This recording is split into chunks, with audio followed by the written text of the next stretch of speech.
Hi friends, இஷ்டமா சமைக்கலாம் சேனலுக்கு மீண்டும் உங்களை வரவேற்கிறேன். இன்னைக்கு ரொம்ப சுவையான டீ கடை பருப்பு போண்டா ரொம்ப சுலபமாக எப்படி செய்யறதுன்னு தான் பார்க்க போகிறோம். இது வரைக்கும் இஷ்டமா சமைக்கலாம் சேனலை சப்ஸ்கிரைப் பண்ணிக்கலனா சப்ஸ்கிரைப் பண்ணிக்கோங்க. டெய்லி நான் போடுற வீடியோஸ் உடனுக்குடனே நோட்டிஃபிகேஷன் வர பெல் ஐக்கான் ப்ரெஸ் பண்ணிக்கோங்க. இப்போ வாங்க வீடியோக்குள்ளே போகலாம். பவுலில் 1 டம்ளர் கடலைப்பருப்பு எடுத்துக்கலாம்.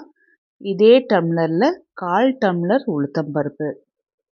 இது ரெண்டுத்தையுமே ஒரு 2 தடவை நல்லா கழுவி எடுத்துட்டு 2 பருப்புகளுமே முங்குற அளவுக்கு நல்லா தண்ணி ஊற்றி 1 மணி நேரம் ஊற வைக்கலாம்.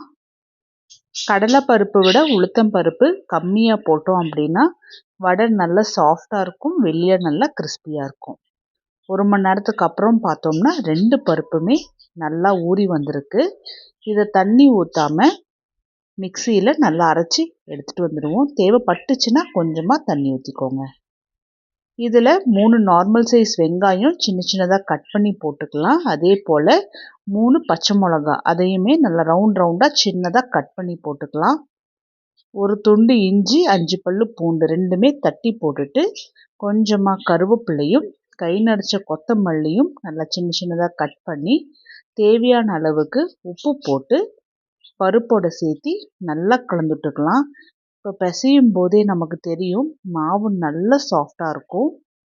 இந்த மாவில் போண்டா போட்டோம்னா வெளியே நல்லா மொறுமொறுன்னு இருக்கும், உள்ளே நல்லா சாஃப்டாக பஞ்சு போல் இருக்கும். மாவை நல்லா பிசைஞ்சு எடுத்துட்டு 3 டேபிள் ஸ்பூன் அளவுக்கு அரிசி மாவும் போட்டு நல்லா கலந்துட்டுக்கலாம். அரிசி மாவு போடும்போது நல்லா ஒன்றுக்குள்ளே ஒன்று நல்லா மர்ஜ் ஆகி வரும், அதே சமயத்தில் நல்லா கிறிஸ்பியாகவும் இருக்கும்.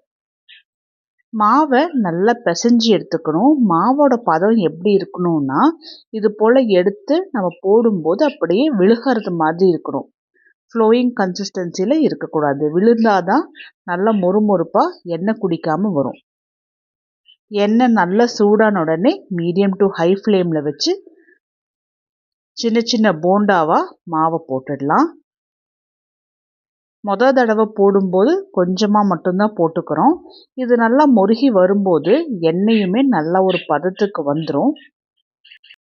அதுக்கப்புறமா 2வதுலேருந்து 3வது போடும்போது நிறையாவே போட்டுக்கலாம். வடை 2 பக்கமும் நல்லா கோல்டன் ப்ரௌன் கலரில் முறுப்பட்ட உடனே வேறு பிளேட்டில் மாற்றி வச்சுட்டு மீதி உள்ள எல்லா மாவுலையுமே இது போல் போண்டா போட்டு எடுத்துக்கலாம்.